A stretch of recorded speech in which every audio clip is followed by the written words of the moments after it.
Ce chant n'est pas seulement une adoration, mais aussi une supplication. Au oui et à l'amen, celui qui promet et qui réalise.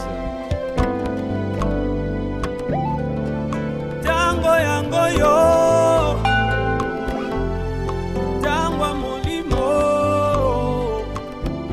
Voilà, c'est déjà ça l'intitulé de notre émission qui est les restes de l'Éternel. Quand vous lisez la Bible, pour ceux qui êtes les connaisseurs de la parole, vous comprendrez que quand la Bible parle déjà en Ézéchiel chapitre 14 verset 22, vous allez comprendre que Dieu est en train de dire qu'il y a désormais, il y aura des pestes, il y aura dans un moment, mais au-delà de tout cela, il y a une génération qui seront appelées les restes de l'Éternel. Une génération qui s'élèveront, qui ces derniers seront là pour édifier le peuple de Dieu, en qui les autres se réjouiront, voyant ce qu'ils vont faire de la part du Seigneur. Pourquoi il nous a été pris avec l'aide du Saint-Esprit de dénommer cette émission les restes de l'Éternel. Maintenant, pour aujourd'hui, ce qui est prévu, soit ce qu'on s'est décidé de partager, c'est autour du thème qui est intitulé la séparation. Il y a beaucoup de gens qui se demandent, est-ce que la séparation est-elle biblique? Est-ce que quand on parle de division, cela est biblique? Mais oui, notre grand sujet est la séparation. Et les thèmes qu'on va débattre sont les sous-sujets qui est la division. Est-elle biblique? C'est ça, c'est à cette question que nous allons débattre et nous essayerons avec le Saint-Esprit de clôturer avec une conclusion qui sera plus apaisante et tout en chaque année. Ouais, quand nous lisons la Bible en Genèse, chapitre 12, je sais qu'il y a des gens qui se disaient déjà quand ils veulent parler de la séparation, là il ferait que la Légion a cette histoire qui est bien connue. Oui, c'est en Genèse chapitre 12 que nous focalisons notre basique de cet enseignement. Genèse chapitre 12, vous commencez du premier verset jusqu'au troisième verset. Je peux les lire pour l'attention de tous.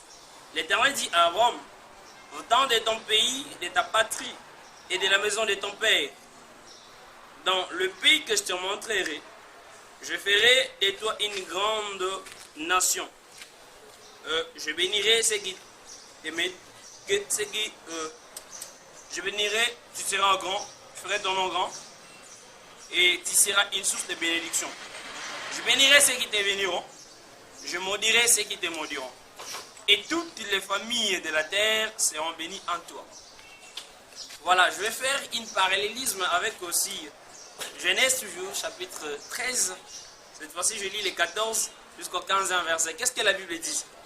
L'Éternel dit à Abraham, après que l'autre se fut séparé de lui, lève les yeux et du milieu où tu es, regarde vers le nord et le midi, vers l'Orient et l'Occident, car tous les pays que tu vois, je te les donnerai à toi et à ta postérité pour toujours. Vous voyez, quand on a essayé de lire le premier verset qui était en Genèse chapitre 12, ici d'abord, la première des choses que Dieu a demandé à Abraham, c'est de se séparer de sa famille. Bon, il y a beaucoup de gens, peut-être que tu nous suis de loin, tu penses que quand Dieu dit que tu dois te séparer de ta famille, cela veut dire que tu dois désormais quitter chez toi et aller commencer une vie ailleurs. Ça pourrait être ça, mais je ne le certifie pas. Pourquoi je ne le certifie pas? C'est en connaissance des causes. Quand Dieu avait dit à Abraham de quitter dans sa famille, parce que d'abord, Abraham, pour préciser, Abraham avait comme père Kedesh. Kedesh qui était issu d'une famille qui était liée dans des pratiques religieuses qui ne connaissaient pas Dieu. En fait, ce sont des gens qui étaient des idolâtres. Ils étaient au sein d'eux, il y avait des images qui se faisaient, ils se faisaient des statuettes auxquelles ils gémissaient leurs genoux, auxquelles ils donnaient leur gloire. Pourtant, tout cela n'était pas des choses qui étaient honorables à Dieu. Bien évidemment, Seigneur, quand on te dit, quand je parlais de la séparation, en premier lieu, d'abord, la séparation que tu dois comprendre, que tu dois te séparer avec des pratiques qui n'honorent pas Dieu dans ta vie. Il y a beaucoup de gens, Dieu ne peut pas se permettre de te bénir quand tu vis encore dans le désordre. Non, là c'est une illusion que tu as de Dieu. Si on t'a toujours dit que Dieu te bénisse, moi je te dirais que je ne m'autorise pas à te dire que Dieu te bénisse. Ce que je dois faire pour toi, c'est de te faire voir que tu dois apprendre à t'éloigner, te séparer de ta famille. Te séparer de ta famille, je disais que pour te séparer de ta famille veut juste te dire que tu dois te séparer, te ôter de cette pratique qui a toujours été familiale. Il y a des familles que tu vas trouver que ici chez nous, on a toujours été comme ça. Quand on mange, parce qu'on sait que la grande sœur, c'est elle l'autre va venir le voir et consort. Donc, on étudie en ça. Non, ce sont des pratiques qui n'honorent pas Dieu et vous n'irez pas de l'avant si jamais vous faites de la corruption dans votre vie. Il y a des gens qui se disent, ils se construisent leur miraille en disant que notre famille, tu sais pas, notre famille, on a toujours été comme ça. Et quand quelqu'un est marié, il doit faire 2, 3, 4 mariages. Et vous voyez, ma soeur qui est là, elle a commencé avec celui-là. Et quand celui-là a voulu blaguer avec lui, il est parti. Bien-aimé, ne vous fiez pas à votre beauté. Ce n'est pas la beauté qui fera de votre famille que vous pouvez vous donner à toutes les hommes du monde. Non, ce n'est pas ça. Si jamais tu ne t'es pas débarrassé de cela, tu ne verras pas Dieu. Alors, pour vivre la bonté de Dieu, pour vivre la gloire de Dieu, ça demande d'abord que tu puisses te débarrasser. Ça demande d'abord que tu puisses te séparer de ces lions de votre famille. Les lions de la famille, ce sont les pratiques qui se font dans votre famille. Je ne sais pas, chaque famille a ce qui est intrinsèque à elle. C'est lié à eux. Vous voyez, nous on a toujours, quand vous êtes âgé de 30 ans, vous serez malade de tuberculose et autres, ces maladies-là, est-ce que vous savez c'est quoi les liens qui fait qu'il y ait cette transmission? C'est pas en vain. C'est pas en vain, vous devez vous poser des questions. Pourquoi tout le monde ne réussit pas? Non, c'est pas vous qui n'êtes pas destiné à réussir. C'est ce que vous faites qui ne vous permet pas de réussir et aller en avant. Alors, l'interpellation que je suis venu avec au travers de ces moments que vous nous suivez, c'est pour nous dire quoi? Cherchons, faisons notre mieux, nos efforts, à nous débarrasser de cela. Et si jamais on n'arrive pas à nous débarrasser, nous ne verrons pas Dieu agir dans notre vie. Nous ne vivrons pas la main de Dieu. Et si je peux continuer avec les versets qu'on a voulu faire du parallélisme, qui est en Genèse chapitre 13, versets 14 à 15. Ici, c'est la deuxième séparation que Dieu a demandé à Abraham. Ici, Dieu demande à Abraham, en premier lieu, lui dit de se séparer de sa famille.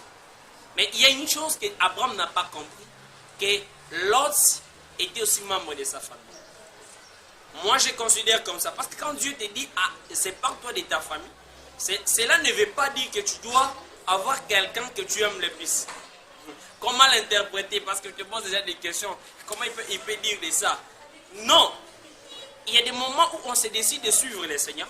Il y a des moments où on se dit que non, je dois désormais arrêter cette vie et mener une autre vie, outre que cela. Mais vous vous sentez obligé, contraint d'être avec d'autres pratiques qui n'en ont toujours pas dit. Il y a des gens qui ont déjà laissé le Seigneur, qui servent Dieu, sans servant, sans serviteur. Mais au-delà de tout ça, il a quelque chose qui se dit, c'est ce qui me fait nourrir. Vous voyez, si je ne fais pas ça, ne me dites pas vous aussi, tu penses quoi? Tu vas monter au ciel avec les pieds? C'est toi qui es le premier à suivre Jésus. Quand on suit Dieu, quand même, il faut avoir des réserves. Hein. Après tout, on a la chair, on va vivre après tout. Il y a des gens qui se disent ça. Or que ce n'est pas ça le cas. Quand Dieu te dit de le suivre, tu dois tout abandonner. Et les gens se font accrocher avec certains péchés qu'ils embellissent même en disant que ce sont des péchés chéris. Vous savez, on est humain. Pour être humain, ça veut dire qu'on doit avoir ses erreurs. Non, c'est pas ça. Ce que Jésus dit, si votre Jésus ne pas passer de ces mots, ça veut dire que vous n'êtes pas de Dieu. Quand vous dites que non, tout le monde doit avoir des erreurs, non, vous n'êtes pas de Dieu. La Bible dit ceci, Dieu nous veut voir être parfait. À jamais Dieu peut nous désirer être parfait si lui ne sait pas qu'on a cette probabilité de parvenir à être parfait. Non, Dieu ne peut pas ça. Dieu ne peut jamais faire ça. Quand il dit qu'il veut nous voir être parfait, ça veut dire qu'il y a des probabilités que nous avons à être aussi parfaits devant Dieu. Bien-aimés, L'autre, pour ceux qui êtes théologiens, même si vous êtes profane, et si vous faites même, on est dans le monde actuel où la majorité des jeunes utilisent les internets et autres, tapez sur Google, vous allez voir, allez faire des études de logique, on va vous faire voir que l'autre signifie voile. Donc, les noms même significatifs de l'autre démontraient déjà l'empêchement d'Abraham pour voir les miracles de Dieu.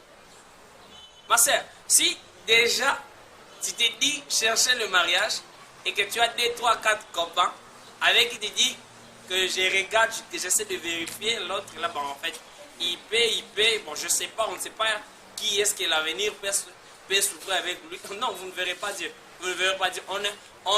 On ne cherche plus Dieu à tâtonnant.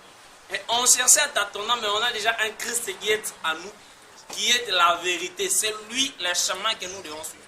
Et si jamais tu n'es pas fidèle à une personne, vous ne verrez pas Dieu, vous ne verrez pas s'accomplir ce que vous attendez dans votre vie. Pourquoi j'ai dit ça? Parce que il y a des fois d'autres parties que nous faisons, qui nous lient, qui sont des étoiles qui nous empêchent de voir la gloire de Dieu. Si jamais tu te mets dans la corruption, on t'a engagé quelque part et que tu te mets à faire de la corruption. Mais bien aimé, ne fatigue pas les pasteurs. Vous voyez, être homme de Dieu aussi, des fois, ça fatigue. Hein. C'est quelqu'un qui devient le lendemain, devient le matin, que Dieu m'aide, qui me donne du boulot. J'en ai marre d'être chômeur, j'en ai marre. Et le lendemain, quand tu es embauché quelque part, c'est toi qui commences avec des pratiques de la corruption. Demain après-demain, c'est lui qui a volé ça, il a fait ça, il a fait ça. Non, je fais ça pour les servir. Si c'est à la maison ces derniers temps, les enfants, je ne sais pas comment me démener. Je dois quand même chercher certains efforts pour m'en sortir. Non, c'est pas ça. Vous n'irez pas loin.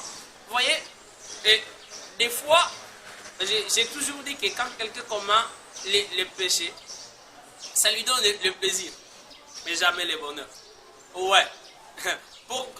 Pourquoi je distingue les plaisirs et les bonheurs? Parce que le plaisir est momentané. Pendant que le bonheur, je peux dire que c'est quotidien. C'est chaque jour que vous vivrez de la bonté des dieux. Et quand vous vous fixez à quelque chose qui vous satisfait seulement une fois, vous allez voir qu'après ce moment-là, vous serez régimé à vivre une vie de difficulté. Pourtant, si vous auriez vous convertir complètement, marcher selon les préceptes du Seigneur, vous ne pourriez pas revivre ces événements-là. Vous voyez, quand Abraham devait quitter, il devait seulement tout comprendre que moi, quitter ma famille, même l'autre fait partie de ma famille. Quoi qu'il soit mon évêque que j'aime beaucoup, quoi que j'ai de l'affection pour lui, non, je dois quitter aussi l'autre et aller faire ma vie. Et pourtant qu'il s'est fait lier à l'autre, c'est ce qui a aussi empêché qu'il puisse voir le miracle de Dieu. Si vous lisez pour ceux qui ont des Bibles et qui démontrent les titres, soit les thématiques des passages, vous allez voir que quand on écrit la Bible et le Genèse chapitre 13, vous commencez, avant de lire les 14e versets, la Bible énonce un sujet. Ça dit quoi? Promesse d'Abraham. Donc, Abraham, pour qu'il soit promis, pour qu'il voie la promesse de Dieu dans sa vie, il devait se séparer de l'autre. Oui, il en est sûr que tu as déjà abandonné la vie d'alcool, tu as déjà abandonné les débauches, tu as déjà abandonné la prostitution, tu as déjà abandonné la corruption, tu as déjà abandonné. Mais il te manque encore quelque chose que Dieu veut que tu abandonnes. Ça ne sera que ce jour-là que tu verras que non, j'en ai marre de vivre une répétitoire d'échecs dans ma vie. Pourquoi les choses ne semblent plus marcher? Dieu ne me parle plus auparavant. C'est ce jour-là que tu verras la bonté de Dieu. Il y a deux autres que Dieu les a appelés pour une percée dans leur ministère.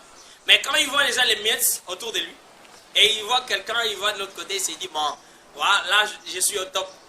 Comme je suis déjà là, c'est pas moi responsable des jeunes de mon église, et ça sera à la permanence, c'est tel ça qui va venir préparer pour moi. Et le jour-là qui va venir, c'est l'autre là. C'est moi le leader. Et quand j'ai mon orchestre, c'est moi le leader.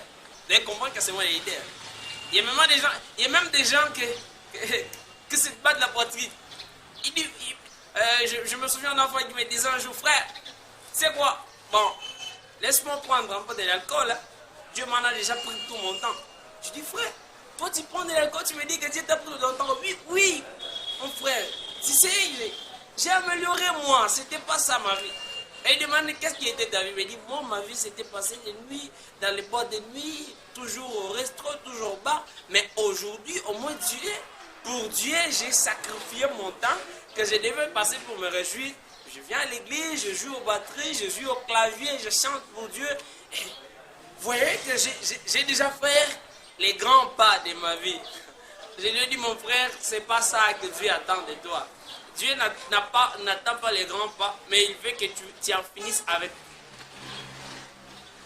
Essaye. Peut-être que tu peux aussi être quelque part, essaye de ton côté. Prends un verre et tu mets un peu de coca là-dessus. Seulement un tout petit peu. Il ne faut pas remplir. Et tu prends de l'eau, tu mets dedans. Vous voyez voir ce que ça va donner. Ça n'aura pas le goût de l'eau. Pourquoi? Parce qu'il y avait des coca là-dessus. Mais c'est ça aussi avec Dieu. Dieu ne peut pas te bénir quand tu vis encore dans les déserts parce que tu risques de confondre. Tu estimeras que ce sont tes efforts. Tu estimeras que tu es déjà au zénith, là où Dieu t'attendait. Or que ce n'est pas ça. Parce que Dieu attend de toi que tu puisses d'abord finir avec tout ce que tu pouvais faire. Et c'est après que tu vivras la gloire de Dieu. Tu ne peux pas vivre la gloire de Dieu sans que tu n'as pas encore tu n'as pas encore abandonné les péchés sérieux. Non, jamais. Bon, je sais que je suis là pour te décevoir. Mais au moins, supporte-moi. Supporte-moi. C'est cette vérité qui va t'affranchir. Avant Dieu te parler, Dieu t'a promis d'amener quelque part. Mais tout d'un coup, tu as vu que les choses ont commencé à tourner bien dans ton ministère. Tu as vu que tu as commencé à étudier. Tu pensais aussi devenir un quelqu'un dans la vie. Les choses commençaient déjà à couler. Et quand ça a commencé à couler, toi aussi tu as dit que non. Désormais, je suis déjà avec le Seigneur, je dois faire ce qui est bon me semble. Mais tu as oublié une chose. Tu as oublié une chose, c'est quoi? Tu n'es pas encore arrivé là où Dieu t'a emmené. Pourquoi tu n'es pas arrivé? Parce que tu as laissé un l'autre près de toi. C'est ça le voile qui t'empêche de voir la gloire de Dieu. Parce qu'on a une terre qui passait tout son temps en disant Dieu, pourquoi moi? Pourquoi c'est seulement moi? Et ce ne sont que des appareils qui viennent près de moi. Comment un jour Dieu aussi peut me permettre de témoigner, de vivre? Il a envie de voir des autres qui sont à l'aise, ils vivent dans le fiançailles, près d'être mariés. Et soudainement, il a eu un frère là, sérieux, qui s'est approché de lui. Mais on n'a pas compris tout d'un coup. La sœur n'était plus atteignable. Ça veut dire qu'il s'est trouvé que c'est elle qui paye. Et il peut gérer, il gère cela, il gère l'autre là. Et à la fin de compte, le frère, quand il a réalisé ça, il s'est retiré. Mon frère, ma soeur, tu peux te dire que non, les fiancés me quittent. Non, ils ne te quittent pas. C'est ton comportement qui les fait quitter. Si tu n'es pas encore arrivé à vivre un bon couple, être stable dans ton foyer, c'est quoi les problématiques? Pourquoi? Parce qu'il y a un autre que tu laisses encore à côté de toi. C'est pas moi, c'est l'autre peut-être le membre de ta famille.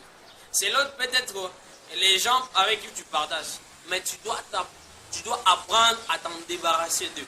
Et si jamais tu ne le fais pas, Dieu le fera à ta place. Oui, Dieu le fera à ta place. Dieu en a fait cela. C'est biblique. C'est pas moi si je dois te le lire. Quand tu lis la Bible en Nombre, chapitre 11, commencez au 4e verset. Qu'est-ce que la Bible dit? Attends, moi je cherche ça pour toi. On va les lire ensemble. La Bible dit ceci. Nombre chapitre 11, verset 4. Les ramassis, des gens qui se trouvaient au milieu d'Israël, furent saisis des convoitises.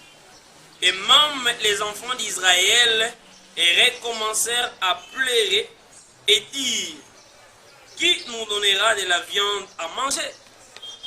Permettez-moi de remonter au premier verset jusqu'au 3e verset. Je vais t'expliquer de quoi je voudrais parler là-dessus. La Bible dit ceci. Le peuple murmura, et cela déplut à l'Éternel. Lorsque l'Éternel l'entendit, sa colère s'enflamma. Le feu de l'Éternel s'alluma parmi eux et dévora l'extrémité du camp. Le peuple cria à Moïse. Moïse pria à l'Éternel et le feu s'arrêta. On donna à ce lieu le nom de Tabéra parce que le feu de l'Éternel s'était allumé parmi eux. Vous voyez ce que je te disais? Je te disais que l'Éternel le fera à ta place. Si tu n'arrives pas à te séparer, Dieu les séparera avec toi. Et c'est ce que je prie, je le déclare dans ta vie, que le feu de ta béra descend et consume tous les ramassis qui vivent près de toi. Laisse-moi d'abord le temps de t'expliquer de quoi il s'agit ici. Ici, il s'agit des enfants d'Israël. Vous voyez, pour ceux qui ne le savent pas, les enfants d'Israël, ils étaient captifs en Égypte. Dans leur captivité, ce n'étaient pas seulement les enfants d'Israël. À ce temps-là, les Égyptiens, c'était eux qui avaient la grande puissance du monde. Donc c'est eux qui colonisaient les tous. Il y avait beaucoup de nations qui sont venues en captivité, qui étaient des esclaves en Égypte. Et quand ils ont entendu qu'il y a un Dieu qui s'appelle le Dieu d'Israël, qui veut délivrer son peuple, qui sont les Israélites, qui doivent désormais quitter ici et aller à Canaan, quelque part où coulera le lait et le miel, ils se sont dit non, on doit s'affliger d'eux. Nous aussi, nous devons nous glisser, partir avec eux. Les Israélites ne sont pas sortis seuls, non. Mon frère, ma soeur, je vais t'informer qu'à l'église, il ne vient pas seulement les gens qui viennent chercher Dieu, non. Il y a des gens qu'on les a appris qu'il y a un Dieu qui bénit, il y a un Dieu qui sauve, il y a un Dieu qui restaure, il y a un Dieu qui donne encore de la famille. Il y a un Dieu qui donne encore de la famille pour ceux qui en manquent. Et quand ils ont entendu parler du Seigneur, ils viennent à l'église, ils viennent. Mais il ne faut pas suivre tout le monde. Qui t'a menti que tout le monde qui vient à l'église connaisse Dieu? Non? Tout le monde qui vient à l'église ne connaisse pas Dieu. Et de ceux qui viennent à l'église, c'est parce qu'ils ont des intérêts particuliers qui viennent à l'église. Alors, il y a une race qui s'appelle à l'église les ramassis. Moi, je les appelle comme ça, les ramassis. Ils sont là, toujours en train de murmurer. Vous voyez, voyez ce que le pasteur a dit. Hein? Vous voyez, hein? La sœur là, hein? Le frère, il est parti. Non, il ne faut pas le suivre. Quand tu vas suivre les ramassis, tu vivras aussi cette conséquence. C'est quoi? Le fait de Dieu, quand il va descendre, il ne va pas choisir, c'est les ramassis qui étaient à la hauteur ou quelqu'un. Ils vont vous consumer tous. Ça veut dire, je vous conseille de ne pas suivre tout le monde. Surtout les gens qui parlent trop dans les assemblées. Les gens qui parlent trop. C'est pourquoi tu vas voir un frère qui vient à l'église. Il ne vient que là. C'est un espion d'ailleurs. Qui ne vient que pour laisser. Il s'est fait commissionnaire dans l'église. On voit une sœur qui vient là. On l'aide de travail, non. Et il n'est pas toujours à l'aise, passer de là et l'autre est là. Il est plus cool. Ah mon frère, ça va. Tu vas penser que c'est de l'amour de Dieu. Ok, c'est quelqu'un qui va t'amener juste à dire, est-ce que Dieu, il y a même de ceux qui viennent à l'église et se demandent, est-ce que Dieu existe réellement? Est-ce que ça peut se faire à un enfant de Dieu? Jamais. Et quand tu vois déjà quelqu'un qui fait des choses pareilles, ils vont te dire que non, celui-ci, c'est un ramassis. Il vient seulement pour murmurer. Et vous voyez ce que les ramassis, si vous vous souvenez la suite de l'histoire de la Bible, dit ceci. Il commence à dire, non, en Égypte, là où on est esclaves, bien aimé, il y a même des gens qui vont te faire voir. Si tu veux l'impédicer, tu vois, c'est pas du péché. Vous causez seulement. Ils te donnent de l'argent, s'ils mettent dans la poche. Ma sœur, ne les suivez pas. Ce sont des ramassis. Mon frère, il ne peut pas les yeux et dire que non, tu sais, tu es un homme, comment on saura que tu es un homme? Ne les suis pas. Ce sont des ramassis qui cherchent juste à te disqualifier de la voie de Dieu. Et des gens pareils, ce ne sont pas déjà à suivre dans la vie. Moi, je suis en train d'implorer que le feu de ta béra descende dans ta vie et consume tous les ramassis. Que ces ramassis ne soient plus près de toi afin que toi tu puisses voir la gloire de Dieu. Il faut savoir qui s'accompagnait avec lui. L'os n'était pas mauvais. Non. Et après que j'ai grandi dans les choses de Dieu, c'est alors que je me suis mis à méditer, à savoir comprendre l'histoire de l'autre. Qu'est-ce que j'ai réalisé, mes bien-aimés? Vous voyez, quand ce qui a excité Dieu de consumer la ville de Sodome et Gomorrhe, c'est parce que quand il y a eu l'abus qui s'est accru de l'immoralité sexuelle qui était outrepassée, c'est ce qui a fait réaliser à Dieu qu'il devait consumer ces lieux. Et voyez, dans un tel lieu, que l'immoralité était accrue dans un stade où le père devait être déjà avec ses enfants et consorts, les gens d'une même famille. Mais la Bible témoigne quand Lot a reçu les anges et les gens voulaient venir prendre ces anges-là, les tuer. Lot les dit, je vous connais, vous êtes fort en impudicité. J'ai dans ma maison ici, il y a mes filles qui sont encore vierges, je peux vous les donner. Mais bien aimé, imaginez dans une vie qui était pareille. Mais l'autre se battait à la porte et dit que j'ai mes filles qui sont vierges. Ça veut dire qu'ils sont restés authentiques à honorer Dieu, à marcher selon les préceptes du Seigneur. Que dire de vous et nous? Est-ce que Dieu peut se témoigner de nous? Non. Et faisons notre mieux, malgré qu'il y a les ramassis qui viennent près de nous, pour chercher à nous méconduire. Gardons notre attitude de rester ferme et attaché au Seigneur. C'est ce que Dieu dit. C'est ce que mon mentor, mon père, mon repère l'a toujours dit. Le pasteur David Amour et Amundala. Il a toujours dit que quand tout le monde part, il faut se demander qu'est-ce que Dieu a dit. Lui-même Jésus, qu'est-ce qu'il a dit à propos de ça? Qu'est-ce que Jésus a dit à propos de la division? Jésus dit ceci. Luc chapitre 12, attendez, qu'on lise ensemble. J'aime bien dire qu'est-ce que Jésus dit. Parce que c'est lui la parole. Ce que lui dit, c'est lui qui a les derniers mots. Luc chapitre 12. Qu'est-ce que Jésus a dit?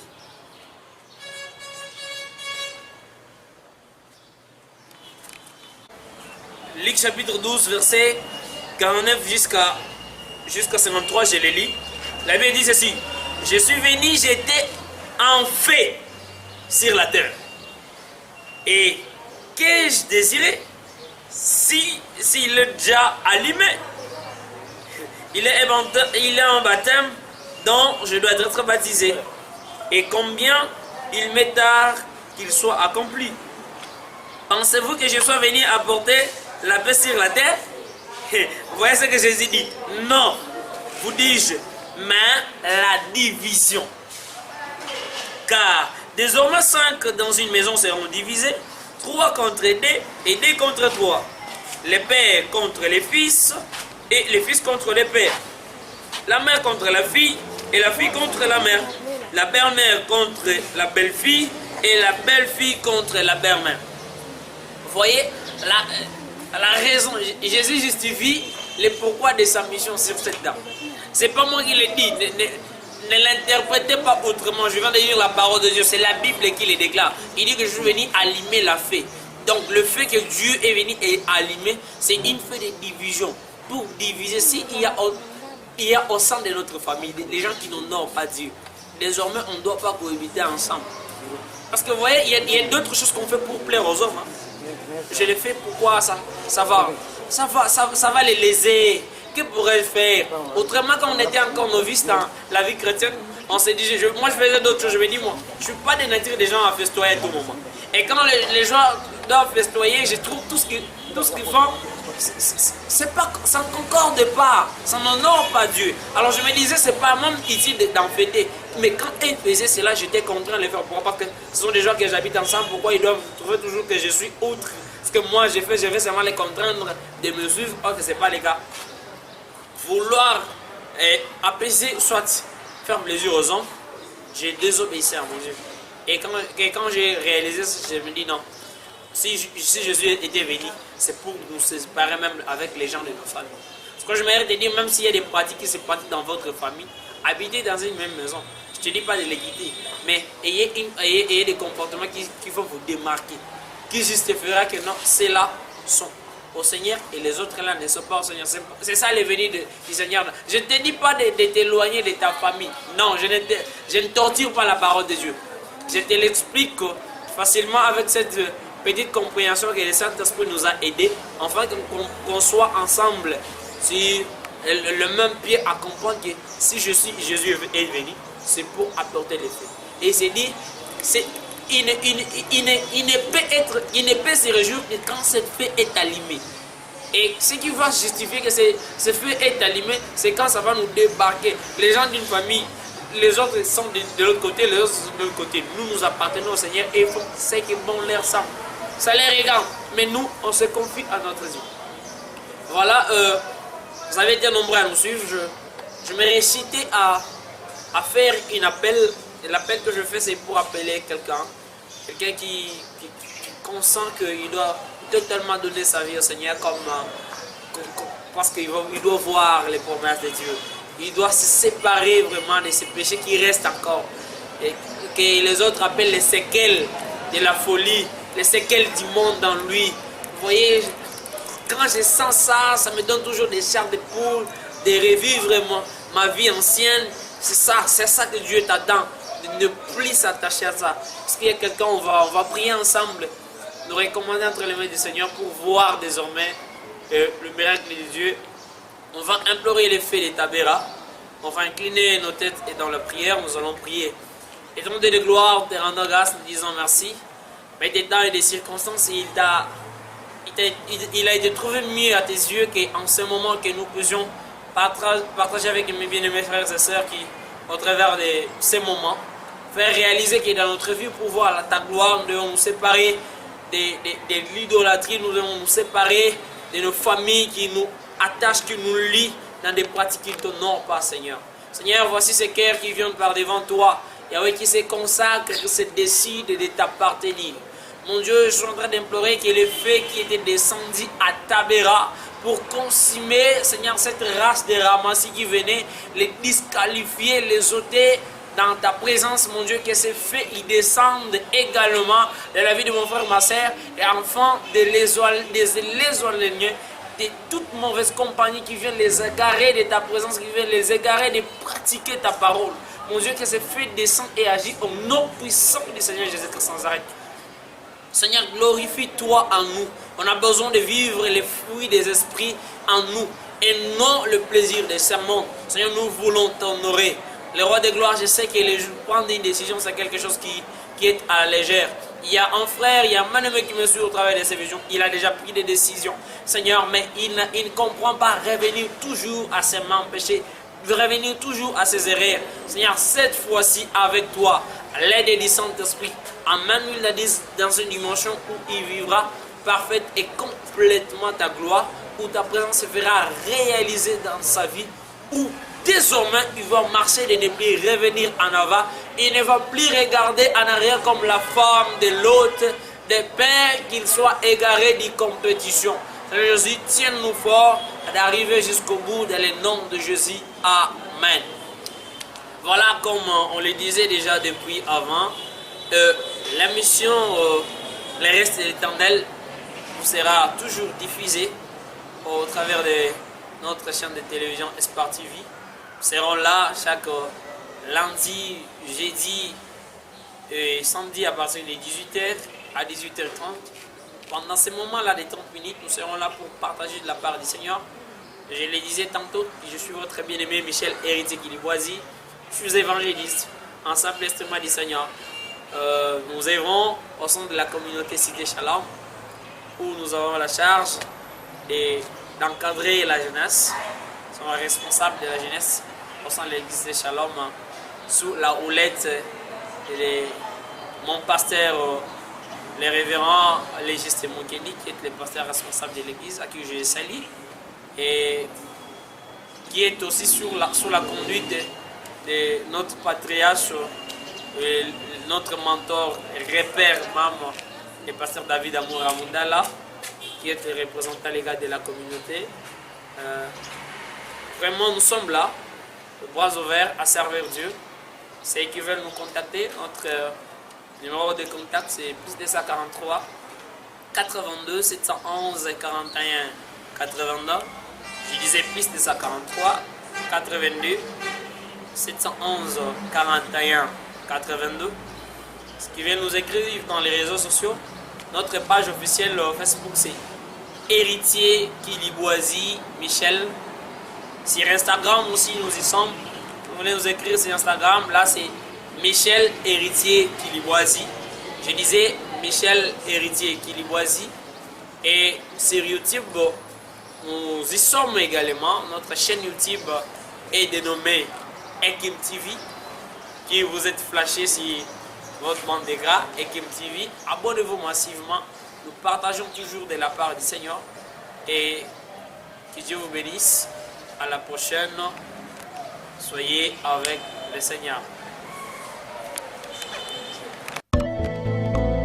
Ce chant n'est pas seulement une adoration, mais aussi une supplication. Au oui et à l'amen, c'est lui qui promet et qui réalise. Tango yango yo